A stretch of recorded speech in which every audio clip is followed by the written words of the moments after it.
मशहूर बात है। तो मैंने क्या देखा, एक बहता हुआ सेब जा रहा, क्या बोले, एक बहता हुआ सेब जा रहा था, तो उसे मैंने उठा लिया, उठा के मैंने खा लिया। गौस पाक के अबू फरमाते हैं, जब मैंने खा लिया तो मेरे दिल में आवाज आई, ये तुमने क्या किया मूसा जंगी दोस्त, सेब तुम्हारा नहीं था, बहता हुआ जा रहा था, तुमने क्यों खा लिया?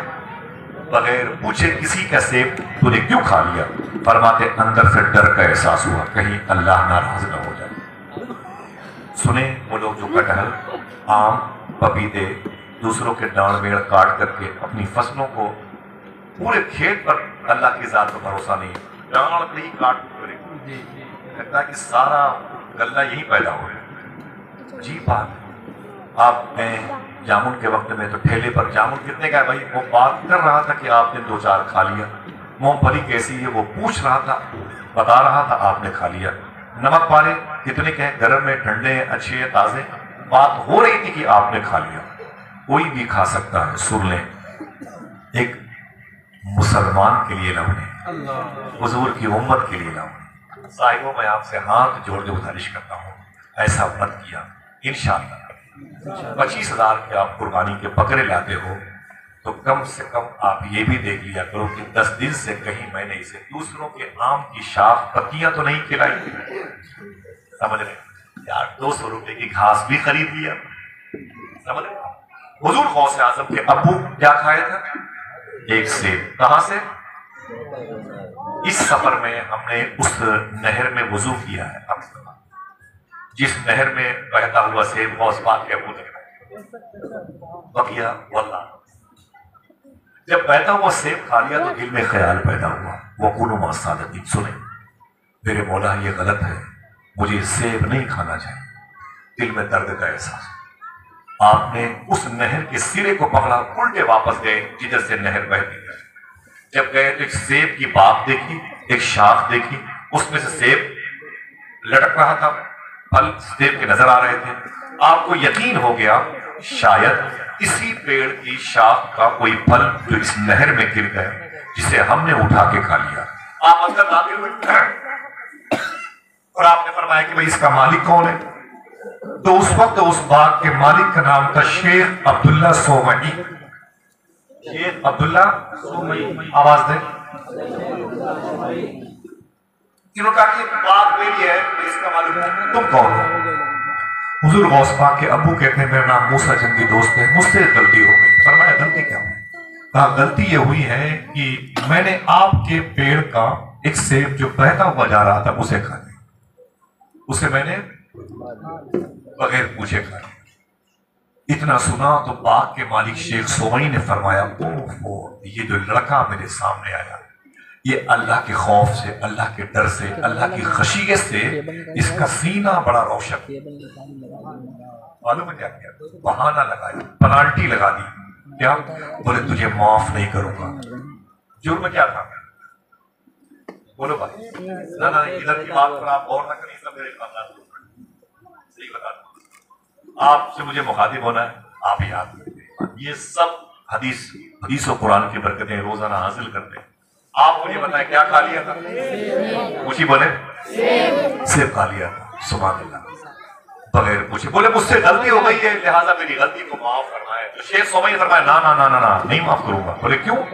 बोले इसके बदले में तुझे पेनाल्टी देनी पड़ेगी। बोले काहे की? बोले 12 साल तक तुझे मेरे बाग में पेड़ को सींचना पड़ेगा। जुर्म क्या था? आवाज सबकी नहीं आ रही है। सेब खा लिया था, ये जुर्म था। सेब खा लिया था, ये जुर्म था। अल्लाह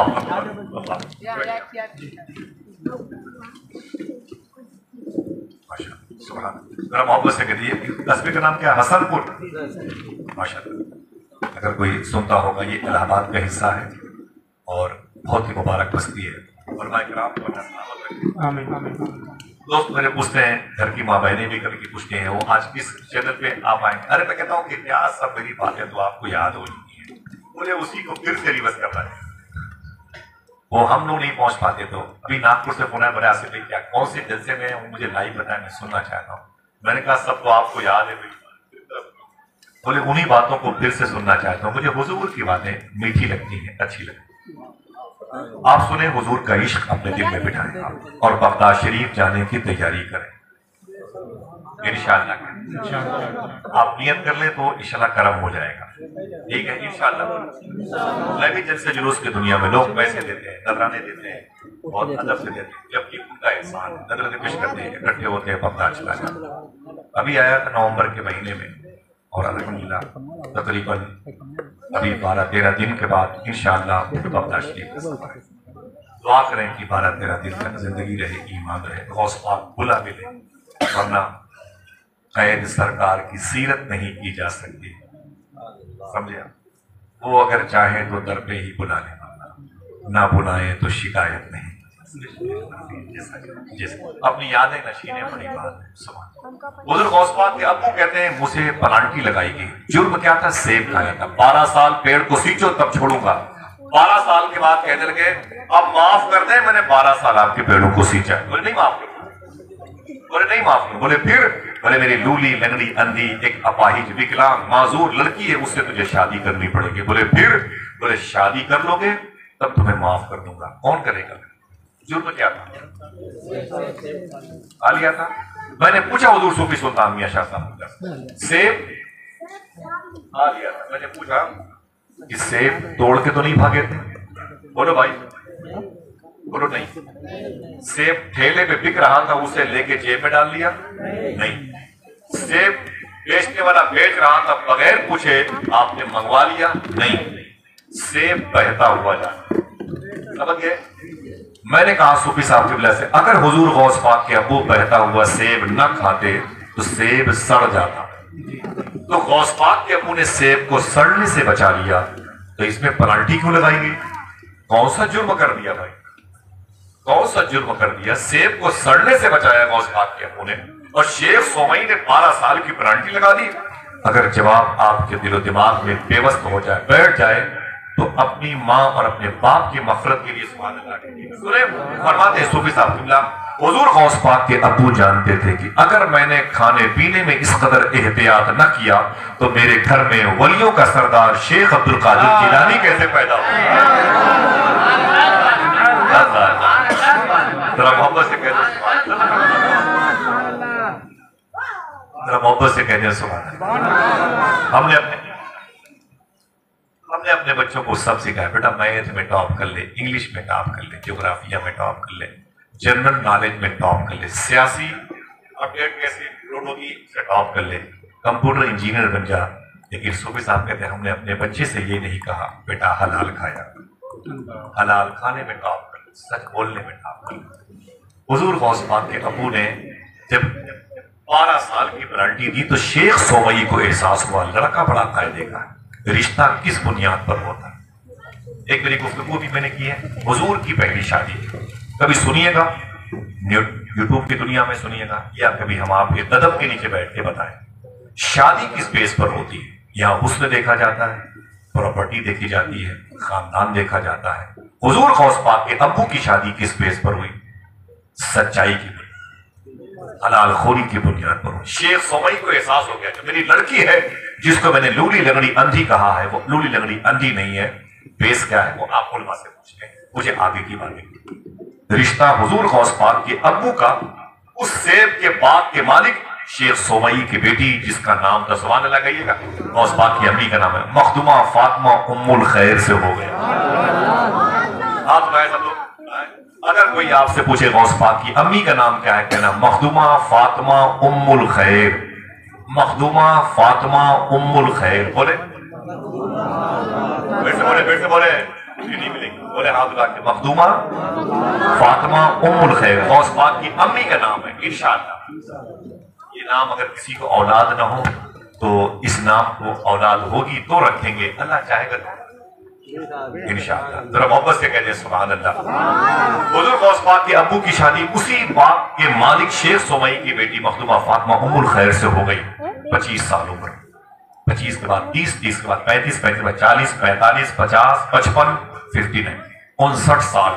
गौस पाक की अम्मी की उम्र 59 साल की हो गई थी, तब तक उनके घर में कोई बेटा नहीं पैदा। इसके नाम के वसीले से अल्लाह हमारी मां बहनों की कोख को भर देता है। उसकी मां की कोख 59 साल तक खाली रही। गौस पाक की अम्मी फरमाती हैं, जब मेरी उम्र 60 साल की हो गई तब मेरे घर में वलियों का सरदार शेख अब्दुल कादिर जीलानी पैदा। ये बताएं कि 80, 90, 100 साल की उम्र में बूढ़ी औरतें बच्चों को पैदा कर सकती हैं? डॉक्टरी उसूल से आपका जवाब होगा नहीं। और ये भी सुन लें, अरब की जमीन पर, जिसे अरब कहा जाता है, अरब का जो बेल्ट है वो अरब का बेल्ट है, हिंद का, ये पाक का, ये बांग्लादेश का, ये भूटान का, ये बर्मा का है, वगैरह वगैरह। ऐसी अरब की जमीन की औरतें 60 साल के बाद बच्चे पैदा कर सकती हैं, उनके अंदर इतनी कैपेसिटी होती है। लेकिन अरब के अलावा जितनी दुनिया में जमीनें हैं, औरतें हैं, उन जमीनों पर कोई औरत 60 साल की हो जाएगी तो बच्चे नहीं पैदा कर सकती है, उसके अंदर वो कैपेसिटी होती नहीं है, मगर अल्लाह चाहे। अकीदा ये रखे, अल्लाह चाहे तो वो मोहताज नहीं है मियां बीवी के इकट्ठा होने का, वो चाहे तो बगैर माँ बाप के आदम अलैहिस्सलाम को पैदा। अकीदा आप ये रखें, ठीक है।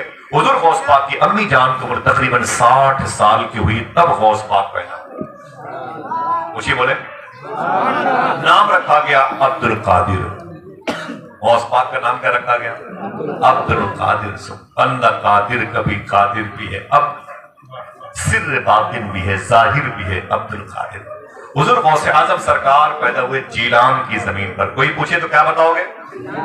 गौस पाक कहाँ पैदा हुए? बेटा बैठे, यहाँ पर, यहाँ बैठो, यहाँ पर बैठो, यहाँ बैठो, बैठो, गाना नहीं बगैर शीरनी लिए हुए, ठीक। और दूर बैठना, बात ना करना, ठीक है। और आगे बैठो, इधर देखो, और आगे बात ना करना, ठीक है। और पूछना हो रहा है, ठीक है, जिम्मेदारी पड़ेगी।